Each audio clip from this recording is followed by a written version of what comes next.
Deuxième vidéo consacrée à ce chapitre sur les rapports entre foi et raison, entre religion et raison, pardon. Excusez-moi, je vérifie un truc en même temps. Donc deuxième partie, on va commencer la première grande partie du cours. Je sais pas si c'est bon. Pardon, désolé, on s'y met. Donc la première grande partie est consacrée à la puissance du fait religieux, avec en premier paragraphe, eh bien la question évidemment pourquoi croit-on? Puissance du fait religieux, alors je reviens un petit peu là-dessus parce que le sujet qui est posé, pourquoi croyons-nous, est un sujet qui n'est pas un sujet d'alternative, mais plutôt un sujet d'exploration. Je vous avais dit qu'il y avait différents types de sujets qui pouvaient être qui pouvaient être proposés le jour du bac. Là, il s'agit d'un sujet d'exploration, donc voilà pourquoi effectivement on peut aller sur des questions assez différentes. On ne nous demande pas si oui ou non quelque chose. Là, on nous demande d'explorer les différentes facettes d'un sujet proposé. Donc, premier paragraphe, pourquoi croit-on? On pourrait penser que la curiosité de l'homme peut être satisfaite par la science, par la connaissance. Expliquer le monde, le connaître, devrait suffire à le rassurer sur ce qui l'entoure. Je vous rappelle la posture rationaliste, qui est notamment celle de Descartes. L'homme peut se rendre comme maître et possesseur du monde. N'empêche, Descartes, qui était fortement rationaliste, c'est-à-dire qui pensait que l'être humain pouvait explorer avec sa connaissance l'ensemble des faits de l'univers, était malgré tout un très grand croyant. Au XVIIe siècle, les philosophes sont extrêmement croyants, ce qui veut dire que l'un n'empêche pas l'autre, et que au contraire, il y a certains points, certains sujets qui méritent d'être explorés non pas sous le jour de la raison, mais sous le jour de la croyance et de la foi. Mais il y a aussi autre chose, il faut aussi autre chose à l'homme, car il y a chez lui des questions d'ordre métaphysique. Métaphysique, c'est un mot qu'on retrouve énormément dans la philosophie. Métaphysique, ça vient du grec méta, qui veut dire au-dessus, et puis physis, qui veut dire la nature. En gros, ce qui est au-dessus de la nature, ce qui échappe à la compréhension simple qu'on peut avoir scientifique de la nature autour de nous. Donc les questions d'ordre métaphysique, elles sont évidemment très nombreuses. Ces questions métaphysiques dépassent le simple cadre de la nature matérielle autour de nous. Ces questions, c'est la religion qui y répond. Avons-nous un rôle à jouer sur Terre? Sommes-nous là pour quelque chose? La vie a-t-elle ou non un sens? Si les mauvaises actions ne sont jamais punies, alors à quoi bon être gentil avec les autres? Kant résumait ces questions sous la forme d'une interrogation née selon lui de la raison humaine.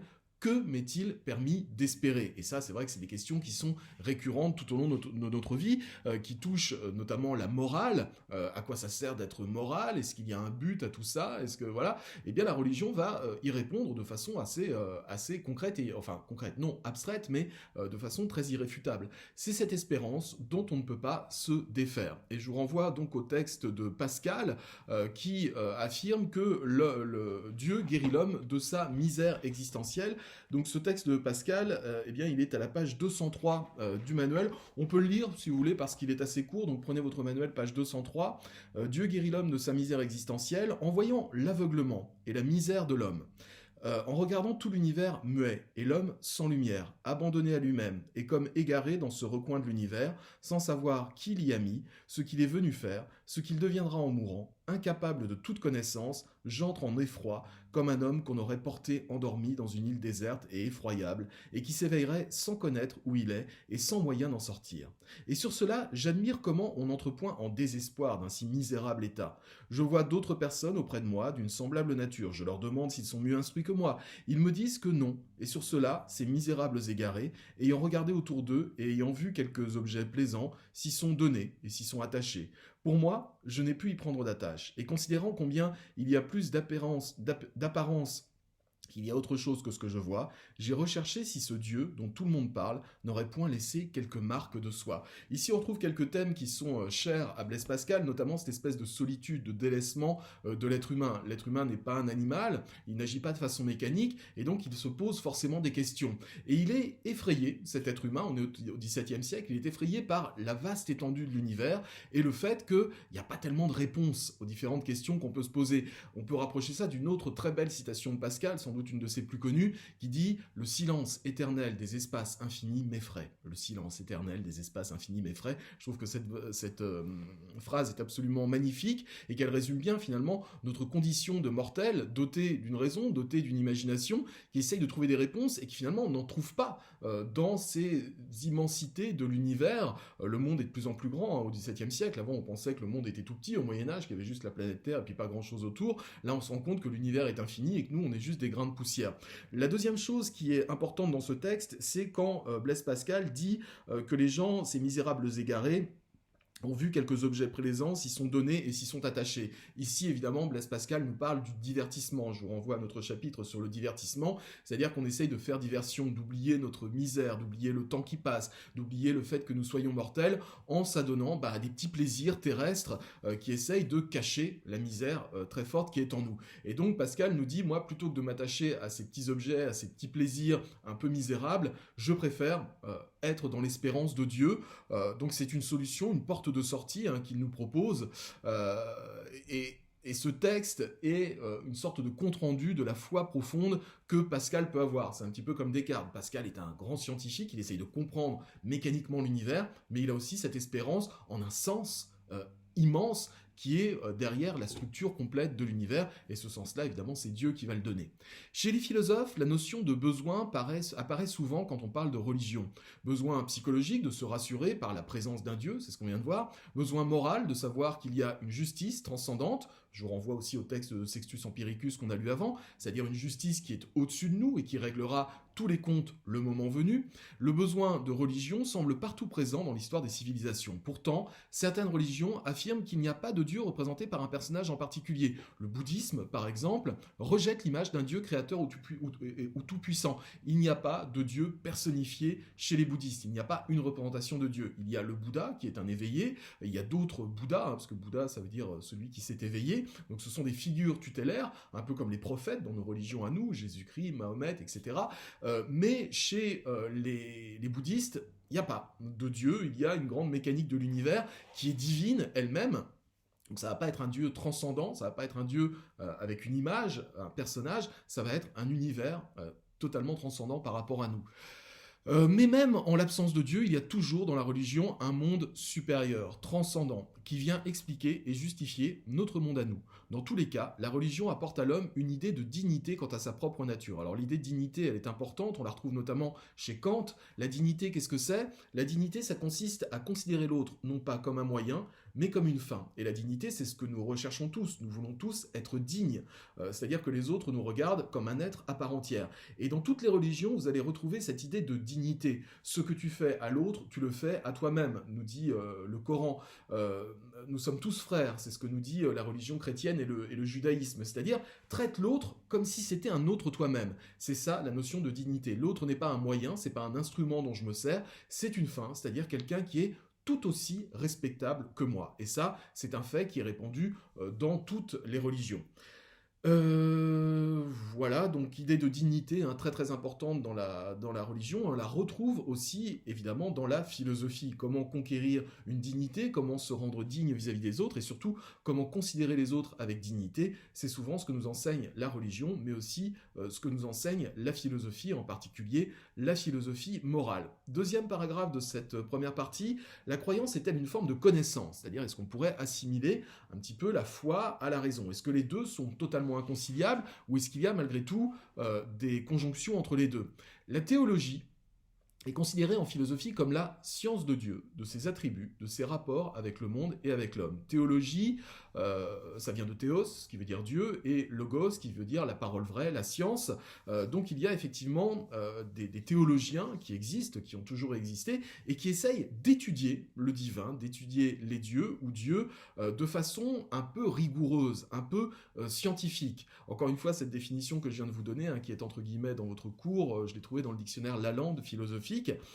Si on revient au tout premier philosophe, on peut voir que Aristote est le premier philosophe à avoir tenté de justifier Dieu de manière logique. Comment est-ce qu'il a fait ? Eh bien, Aristote proclamait en effet que le monde ne peut exister que grâce à un premier moteur immobile, c'est-à-dire une force première qui a donné naissance à tout l'univers et qui depuis continue à tourner selon les lois mises en place par ce premier moteur qui a précédé le monde. En gros, c'est quelque chose de logique, c'est-à-dire que Aristote nous dit on ne peut pas régresser à l'infini, c'est pas possible, il faut un début à tout ça. Et ce début, cette espèce de Big Bang avant la lettre qui est donné par Aristote, ce serait effectivement une force transcendante, un premier moteur immobile qui a donné le coup d'envoi à l'univers. Aujourd'hui, la science dit un petit peu la même chose finalement, puisque les scientifiques, et notamment les astrophysiciens, estiment que l'univers a commencé à apparaître, avant il n'y avait rien, pas rien, mais il y avait comment ça s'appelle, la singularité première, la singularité primordiale, et à partir de cette singularité, il n'y avait pas de temps, il n'y avait pas d'espace, bim, il y a une pichenette qui rentre en jeu et qui donne le Big Bang, l'univers qui commence à apparaître. C'est ce que Aristote appelle le premier moteur immobile, et pour lui c'est forcément une cause divine. Les scientifiques aujourd'hui ne se prononcent pas trop là-dessus. Qu'est-ce qui a pu engendrer le Big Bang? Pourquoi est-ce qu'on est passé de cette singularité primordiale à tout d'un coup le déploiement d'un univers entier avec ses lois physiques? D'ailleurs, il y a un très bon bouquin là-dessus, hop, je l'ai justement sous la main, c'est un bouquin, vous savez, de Igor et Grishka Bogdanov, là, les deux frangins qui ont des têtes pas possibles. C'est un livre qui s'appelle Avant le Big Bang, et qui raconte comment l'univers s'est déployé par rapport à cette singularité primordiale. Alors c'est quelque chose qui dépasse un petit peu l'entendement. C'est un bouquin qui se veut scientifique. Alors Igor et Grishka Bogdanov, c'est pas des grands scientifiques, mais d'ailleurs ils sont un peu accusés d'être des faussaires, mais ce sont de très bons vulgarisateurs scientifiques, et c'est un bouquin qui est vraiment passionnant sur la façon dont ça s'est passé, et Igor et Grishka Bogdanov n'excluent pas l'hypothèse d'un dieu créateur qui serait derrière tout ça et qui aurait engendré cette première pichenette. Eh bien c'est une idée qu'on retrouve déjà 400 ans avant Jésus-Christ chez Aristote, avec cette idée de premier moteur immobile. Si on regarde les grands livres sacrés, on se rend compte que le rôle de Dieu par rapport à l'univers et à l'homme est très proche de cela. Pour Pascal, il y a le Dieu des savants et des philosophes, et d'autre part le Dieu des croyants. En fait, c'est le même. Le Dieu des croyants se trouve grâce à une expérience intime, mystique, c'est dans la prière, c'est dans la révélation. Le Dieu des savants et des philosophes se trouve par la raison, en remontant au plus loin la chaîne des causes et des effets, ce qu'a fait notamment Aristote. Dieu, pour les savants et les philosophes, est la cause nécessaire de tout ce qui est, car on ne peut pas régresser à l'infini. Cause nécessaire de tout ce qui est. Il ne peut pas n'y avoir rien à la base de l'univers. C'est un fait qui serait théologique et donc scientifique. Voilà, ce serait une espèce de preuve qu'il y a bien eu quelque chose avant l'univers, tel qu'on le conçoit aujourd'hui, et ce quelque chose serait quelque chose de transcendant, c'est-à-dire au-dessus de nous. Pour Pascal, encore une fois, la foi est une recherche de vérité de cœur et non de raison. Prouver Dieu comme on prouve un théorème mathématique, c'est peine perdue. Pourtant, la vérité de Dieu s'impose à notre cœur, une intuition absolue mais indémontrable. Voilà pourquoi Dieu ne peut faire l'objet d'une preuve, mais d'un pari. Alors qu'est-ce que c'est que le pari pascalien ? C'est quelque chose d'intéressant. Pascal nous dit, puisque vous aimez le divertissement, vous aimez jouer. Si vous êtes joueur, je vous propose le pari suivant. Comme on ne peut pas prouver scientifiquement l'existence de Dieu, on peut se dire la chose suivante. Je fais le pari que Dieu existe, ou bien je fais le pari que Dieu n'existe pas. C'est un pari, puisqu'on n'aura jamais la réponse dans notre monde. Mais si je fais le pari que Dieu existe, qu'est-ce qui se passe ? Je vais essayer d'avoir une existence la plus morale possible, je vais essayer d'avoir la meilleure existence possible, de donner le meilleur de moi-même pour mériter le paradis. Donc je vais faire ça toute ma vie.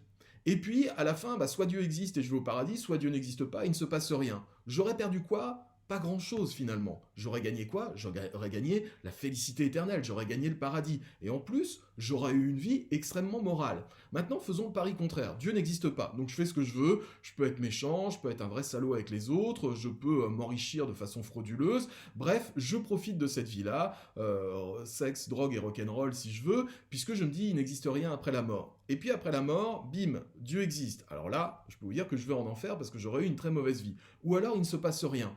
J'aurais perdu quoi ? J'aurais perdu énormément. J'aurais perdu la félicité éternelle, le paradis. Ou alors j'aurais gagné quoi ? Finalement pas grand-chose. Une petite vie où j'aurais fait à peu près n'importe quoi.